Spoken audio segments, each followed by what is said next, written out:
Hello student, आज मैं आपके लिए करंट जीएस में महत्वपूर्ण पॉइंट लेकर आया हूं और उसके साथ साथ कुछ ऐतिहासिक घटनाओं की भी चर्चा करेंगे जो अक्सर कंपटीशन में आती हैं। जैसे कि हमारा आज का पहला पॉइंट है करंट का। यूनिसेफ की रिपोर्ट के अनुसार सर्वाधिक विस्थापित हुए, मतलब 2019-20 की रिपोर्ट के अनुसार यूनिसेफ ने एक रिपोर्ट जारी की है जिसमें से सर्वाधिक विस्थापित लोग किस देश के रहे, तो भारत के। आप कहेंगे इंडिया का फर्स्ट प्लेस रहा विस्थापित लोगों में, सेकंड पर फिलीपींस और थर्ड पर बांग्लादेश। फिलीपींस की राजधानी आप सभी लोग जानते हैं मनीला है। फिलीपींस में एशियाई विकास बैंक का मुख्यालय भी है और अंतर्राष्ट्रीय चावल अनुसंधान संस्था भी फिलीपींस की राजधानी मनीला में स्थित है। और बांग्लादेश थर्ड प्लेस पर है। बांग्लादेश, भारत की पोजीशन फर्स्ट है। बांग्लादेश की राजधानी क्या है, ढाका। मुद्रा क्या है, टका। और बांग्लादेश की संसद को हम जातीय पंचायत कहते हैं। राष्ट्रीय पंचायत नेपाल की संसद को कहते हैं। याद रखेंगे इतनी बातें। तो इंडिया फर्स्ट प्लेस पर है विस्थापित लोगों में। अब यूनिसेफ की बात आती है कि UNICEF United Nations international children emergency fund, United Nations international children emergency fund इसका पूरा नाम है। इसका मुख्यालय न्यूयॉर्क में है। कहाँ पर? यूनिसेफ का मुख्यालय न्यूयॉर्क में है और 1946 में इसकी स्थापना हुई थी। 1946 की घटनाओं में हम ये भी लिख सकते हैं, यूनिसेफ की स्थापना भी लिख सकते हैं यहाँ पर। तो यूनिसेफ की रिपोर्ट के अनुसार भारत विस्थापित में फर्स्ट प्लेस पर है। याद रखेंगे इस बात को। अगली बात आती है पडांडा कुडप्पा। पडांडा कुडप्पा जो कि हॉकी रेफरी हैं, जिनका अभी हाल में ही निधन हुआ है। पडांडा कुडप्पा हॉकी रेफरी हैं जिनका अभी हाल में ही निधन हुआ है। इन्होंने कोडावा हॉकी टूर्नामेंट की स्थापना की थी। कोडावा फैमिली हॉकी टूर्नामेंट की स्थापना की थी जो कि ओलंपिक के तर्ज पर था। और अगर पूछा जाए कि किस खेल के प्लेयर हैं, तो हॉकी के प्लेयर हैं, हॉकी रेफरी हैं। किसकी स्थापना की थी? कोडावा फैमिली हॉकी टूर्नामेंट की। और इसकी स्थापना इन्होंने 1997 में की थी। इसकी स्थापना कब की थी? 1997। तो मेन बात यही आती है कि ये किस खेल के प्लेयर हैं और किस राज्य से रिलेटेड हैं, तो कर्नाटक। आप याद रखें किस राज्य से संबंधित है? कर्नाटक। दो बातें आएंगी कि पडांडा कुडप्पा का संबंध किस खेल से है। हॉकी किस राज्य से संबंधित है? कर्नाटक से। क्लियर। अगली बात आती है सी रंगराजन समिति गठित हुई है जो कि लॉकडाउन प्रतिक्रिया की समीक्षा के लिए गठित हुई है। अब आपको ये बताना बेटाओ कि ये किस राज्य ने गठित की है।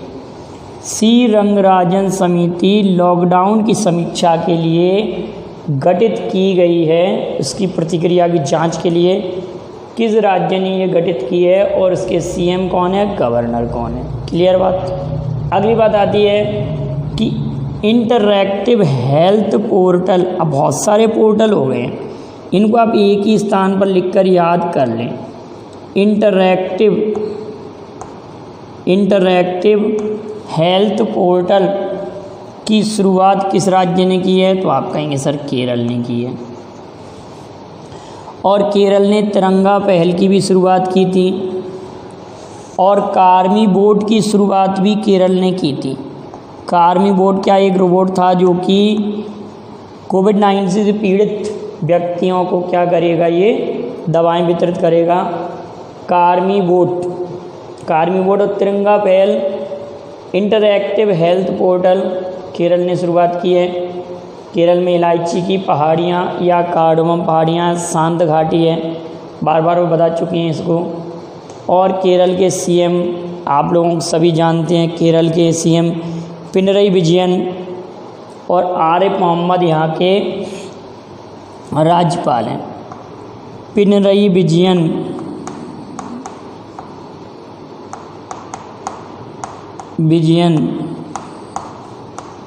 याद रखना, पिनरई विजयन है सीएम। और केरल की राजधानी तिरुवनंतपुरम सबसे दक्षिणी राजधानी है। बार बार पे इसको मैं बोल रहा हूँ आप लोगों के लिए। आयुष कवच ऐप, अब कल हमने यूपी के बारे में बहुत सारी बातें बताई थी आप लोगों को। अब ये बात आ रही है कि आयुष कवच ऐप लागू करने वाला राज्य कौन सा है, तो उत्तर प्रदेश। उत्तर प्रदेश। अब ध्यान रखना कि उत्तर प्रदेश में दुधवा नेशनल पार्क है, चंद्रप्रभा नेशनल पार्क भी उत्तर प्रदेश में स्थित है।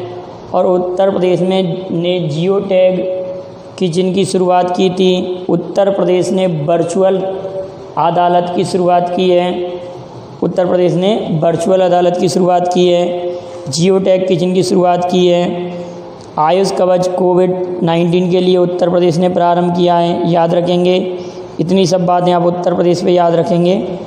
और प्रवासी राहत मित्र ऐप, प्रवासी राहत मित्र ऐप उत्तर प्रदेश ने ही चालू किया है। प्रवासी राहत मित्र ऐप उत्तर प्रदेश द्वारा प्रारंभ किया गया है। अगली बात आती है पोलियो उन्मूलन की 40वीं वर्षगांठ पर। पोलियो उन्मूलन की 40वीं वर्षगांठ पर डाक टिकट किस संस्था ने जारी किया है, तो आप कहेंगे सर WHO ने। WHO के बारे में जानते हैं। 7 अप्रैल 1948 को स्थापना हुई थी। 7 अप्रैल 1948।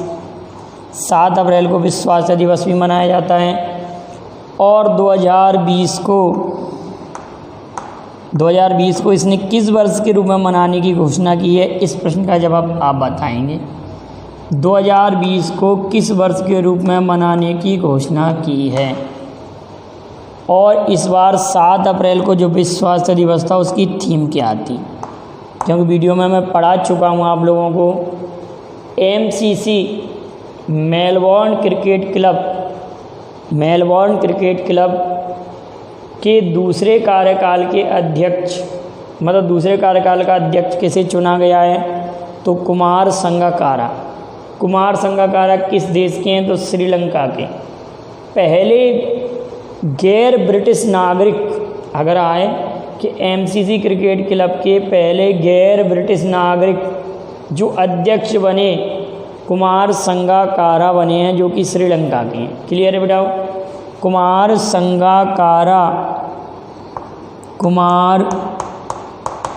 संगकारा चलिए, सुरक्षित दादा दादी और नाना नानी अभियान ये किसने प्रारंभ किया है, तो आप कहेंगे नीति आयोग ने। किसने? नीति आयोग ने।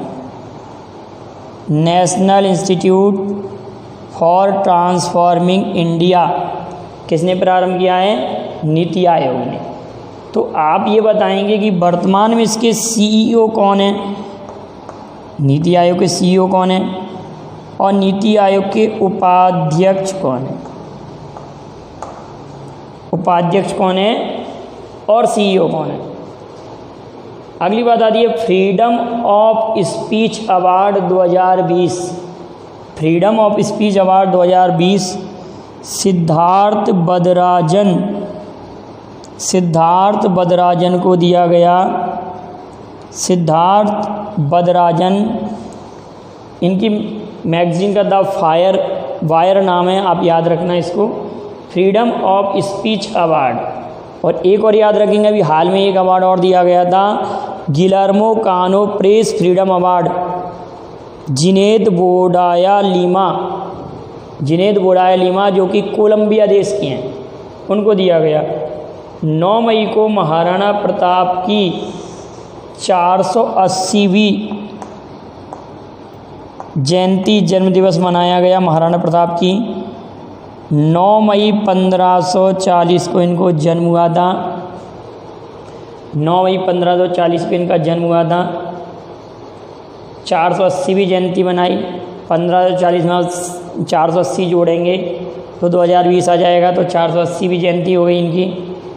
और इन्होंने युद्ध लड़ा था हल्दी घाटी। हल्दी घाटी का युद्ध लड़ा था महाराणा प्रताप ने। महाराणा प्रताप ने हल्दी घाटी का युद्ध लड़ा था। किससे? अकबर। अकबर का सेनापति मानसिंह था और महाराणा प्रताप के घोड़े का नाम क्या था? चेतक। चेतक था। और इनका एक हाथी भी था जिसका नाम था राजप्रसाद या राम प्रसाद नाम मिलता है इनके हाथी का नाम अगर पूछा जाए। क्लियर है? इतनी बातें याद रखेंगे। और भी कई बातें मैंने पिछले वीडियो में बता चुका हूँ महाराणा प्रताप के बारे में। अगली बात आती है कुछ ऐतिहासिक घटना हमने लिखी हैं। 1939 लिखा है, तो अब आप ये बताएंगे कि 1939 में क्या क्या ज़रा सोचें। त्रिपुरी अधिवेशन हुआ। कौन सा अधिवेशन हुआ? त्रिपुरी अधिवेशन हुआ। यह अधिवेशन कांग्रेस का मध्य प्रदेश में होने वाला पहला अधिवेशन था। यह अधिवेशन कांग्रेस का मध्य प्रदेश में होने वाला पहला अधिवेशन था, त्रिपुरी अधिवेशन। इस अधिवेशन को आप बिल्कुल ध्यान से रखना। त्रिपुरी जबलपुर के क्षेत्र को कहते हैं। त्रिपुरी कलचुरी राजवंश की राजधानी भी रह चुका है। तो मध्य प्रदेश का कांग्रेस में पहला अधिवेशन 1939 त्रिपुरी। इस अधिवेशन में आप याद रखेंगे कि पट्टाभी सीतारमैया और सुभाष चंद्र बोस के मध्य चुनाव हुआ था अध्यक्ष के लिए, जिसमें पट्टाभी सीतारमैया हारे थे। आप जानते हैं पट्टाभी सीतारमैया मध्य प्रदेश के पहले राज्यपाल भी बने थे। कांग्रेस का इतिहास पुस्तक भी लिखी है पट्टाभी सीतारमैया ने। दो बातें याद रखेंगे पट्टाभी सीतारमैया पर। तो और महात्मा गांधी ने समर्थन किया था पट्टाभी सीतारमैया का, लेकिन फिर भी वो हार चुके थे। तो महात्मा गांधी ने कहा था कि पट्टाभी सीतारमैया की हार मेरी अपनी हार है, जिसके कारण सुभाष चंद्र बोस ने इस्तीफा दे दिया। तो इसको हम त्रिपुरी संकट के नाम से भी जानते हैं, याद रखेंगे आप लोग। तो त्रिपुरी अधिवेशन जो कि जबलपुर में 1939 में हुआ था, इतनी बात याद रखेंगे। त्रिपुरी अधिवेशन। और इन दोनों के हटने के बाद अध्यक्ष बने थे डॉक्टर राजेंद्र प्रसाद।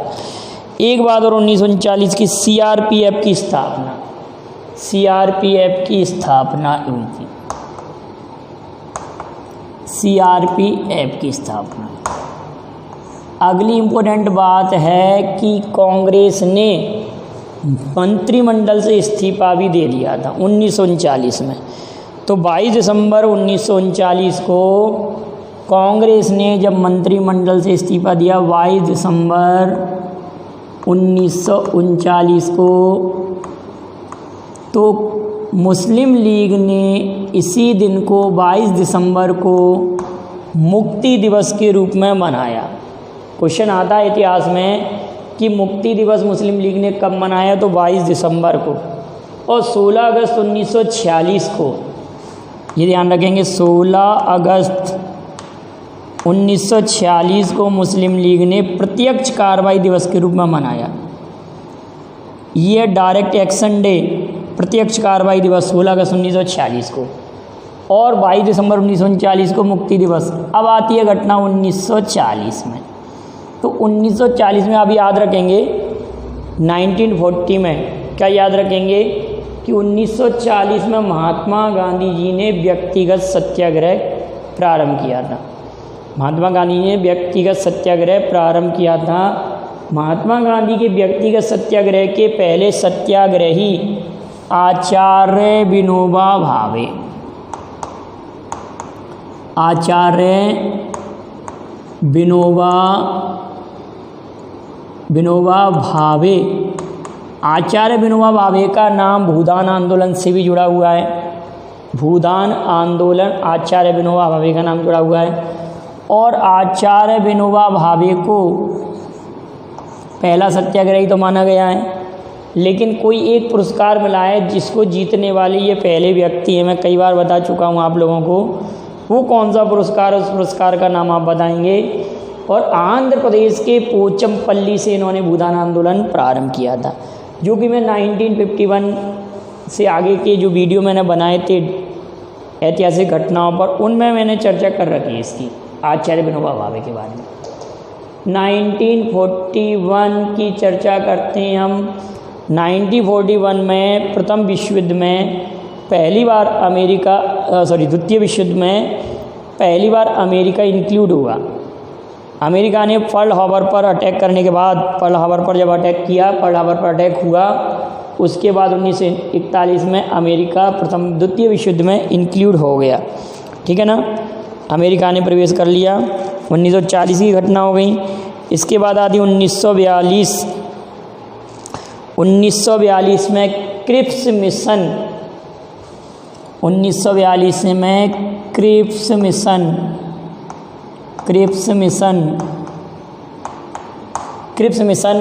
भारत आया। क्रिप्स मिशन भारत आया। भारत छोड़ो आंदोलन ग्वालियर टैंक मैदान से प्रारंभ हुआ। ग्वालियर टैंक मैदान से भारत छोड़ो आंदोलन प्रारंभ हुआ। ग्वालियर टैंक मैदान आपको बता चुके हैं कि भारत छोड़ो आंदोलन का नारा किसने दिया था, मतलब किसने तैयार किया था। करो मरो का नारा किसने दिया था, करो या मरो का नारा महात्मा गांधी ने। और भारत छोड़ो आंदोलन 1942, तो भारत छोड़ो आंदोलन का जो नारा किसने तैयार किया था, आप उनका नाम लिखकर भेजिएगा। मैं बार बार इसलिए पूछता हूँ कि आपको रिवाइज होता रहे। क्लियर है कि नहीं। क्रिप्स मिशन, भारत छोड़ो आंदोलन, और भारत छोड़ो आंदोलन की नायिका, भारत छोड़ो आंदोलन की नायिका किसे कहते हैं, पिछले कई वीडियो में मैं पूछ चुका हूँ, आप इसका उत्तर भी भेजिए। और एक क्वेश्चन और बनता है कि भारतीय क्रांतिकारियों की माँ मैडम भीकाजी रुस्तम जी कामा को कहते हैं। भारतीय क्रांतिकारियों की माँ मैडम भीकाजी रुस्तम जी कामा को कहते हैं, लेकिन भारत छोड़ो आंदोलन की नायिका किसे कहते हैं, उसका जवाब आप भेजिएगा। 1942 में क्रिप्स मिशन, भारत छोड़ो आंदोलन, महात्मा गांधी ने करो मरो का नारा दिया। अगली बात आती है 1943, 1943 की घटना। 1943 में रासबिहारी बोस द्वारा आज़ाद हिंद फौज का गठन रासबिहारी बोस ने किया था। रासबिहारी बोस, सुभाष चंद्र बोस ने आज़ाद हिंद सरकार का गठन किया था 1943 में सिंगापुर में, और वहाँ से संबोधित करके महात्मा गांधी को संबोधन में कहा, राष्ट्रपिता देश की आज़ादी में आपका स्वागत है। तो कहने का अर्थ, अगर क्वेश्चन आए कि महात्मा गांधी को महात्मा मिलेनियम स्मिथ और रविन्द्रनाथ टैगोर ने कहा, महात्मा गांधी को बापू, बाबू नहीं बापू पंडित जवाहरलाल नेहरू ने कहा, और महात्मा गांधी को राष्ट्रपिता सुभाष चंद्र बोस ने कहा। याद रखेंगे इन क्वेश्चनों में, आप बिल्कुल भी कन्फ्यूजन ना हो। तो 1943 में आज़ाद हिंद सरकार, आज़ाद हिंद फौज, सिंगापुर, 1943 की घटना क्लियर हुई आप लोगों को। अब आते हैं जरा 1944 में। 1944 में श्रीमन नारायण ने गांधीवादी योजना दी थी। श्रीमन नारायण ने गांधीवादी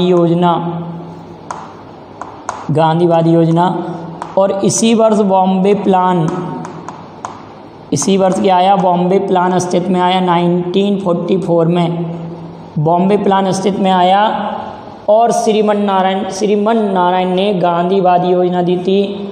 और 20 अगस्त 1944 को किसका जन्म हुआ बेटाओ, आप कहेंगे राजीव गांधी का जन्म हुआ। 20 अगस्त 1944 को राजीव गांधी का जन्म हुआ, और राजीव गांधी के जन्म दिवस को सद्भावना दिवस के रूप में मनाया जाता है। अब आती है 1945। तो 24 अक्टूबर 1945 को सभी लोग जानते हैं यूएनओ की स्थापना हुई। 24 अक्टूबर को यूएनओ डे मनाया जाता है, लेकिन 24 मई को राष्ट्रमंडल दिवस, 24 मई को राष्ट्रमंडल दिवस, 24 अक्टूबर को यूएनओ डे। 1945 में भारत यूएनओ का सदस्य भी बना था। यूएनओ की स्थापना हुई 24 अक्टूबर 1945 को। 1945 की स्थापना हुई। हिरोशिमा नागासाकी पर परमाणु हमला हुआ। 1946 में प्रत्यक्ष कार्रवाई। अब वीडियो लेंदी हो रहा है, अगले वीडियो में चर्चा करते हैं। Thank you very much. जय हिंद, जय भारत।